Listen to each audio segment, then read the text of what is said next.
যেই সরকার ক্ষমতায় এসছে আমরা বাংলাদেশ জাতীয়তাবাদী দল, আমি দলের কোনো অংশে কিন্তু নাই। আমি আগে থেকেই দলের কোনো অংশ নেই, আমার একটাই দল, এটা হচ্ছে বাংলাদেশ। তো বাংলাদেশের আমাদের এমন একটা প্রজন্ম আছে যারা 52, 69, 71, 90 এবং 24, 18 সাল ধরতে হয় স্পেসিফিক্যালি, 18 সালের রিফ্লেকশনে 24 সাল, অর্থাৎ আমরা কিন্তু স্ফুলিঙ্গের সাথে বসবাস করি। তরুণ প্রজন্ম, নতুন প্রজন্ম, জেএনজি, কামিং আলফা, এরা কিন্তু ভাবে, এরা কিন্তু দেশকে ভালোবাসে। তারা কোনো লেজুর বৃত্তি চায় না, তারা চায় সত্যিটা। তারা জানতে চায় যে আসলে আমি যে এই দেশে বাড়ছি, আমি তো ও চলে যাবে কতদিন পরে, ইন্টার পাস করে অনার্স করার জন্য গ্রাজুয়েশনের বাইরে চলে যাবে। তাহলে এই যে মেধা পাচার হচ্ছে, তো তাদেরকে আমরা বাংলাদেশে রাখতে পারছি না কেন? যারা নতুন প্রজন্ম আসছে, আমরা এখানে বৈষম্য কাটিয়ে ফেলতে হবে।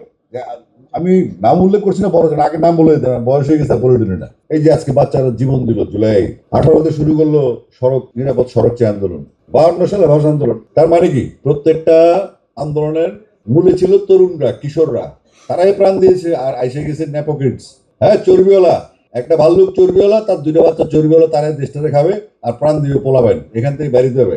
ফিল্ম হচ্ছে সেই ভাষা। শুধুমাত্র এই যে আজকে কথাগুলো বললাম, এটার জন্য আবার একটা সার্কিট চালু হয়ে যাবে। আসিফ এই, আসিফ, আমার কেন কেয়ার, আমি কেয়ার করি না এগুলো।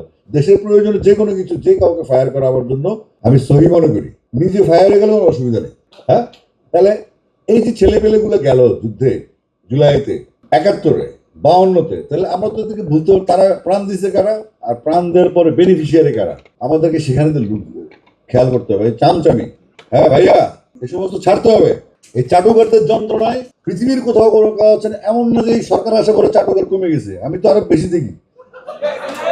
গত 17 বছর বয়স বিএনপির আমলে দেখলাম না অফিস খোলার লোক খুঁজতে, কাউরে অফিসে খুঁজে পায় না, আন্দোলনটা সফল করতে পারলো না।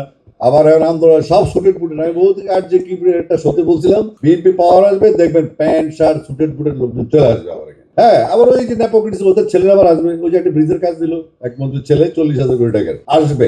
এগুলো আমার বলা আছে, আমি জানি দেশের নেচারটা এরকম হয়ে গেছে, আমরা অভ্যস্ত হয়ে গেছি। কেন জানেন? ওই তৃণমূলে যে ছেলেটা প্রমিজিং, তাকে পিক করে নিয়েছে, আর তুই আমার ভাই, তোকে ছাড়া আমি থাকতে পারি, তোর স্বপ্ন দেখি, ও কনভিন্স হয়ে গেছি।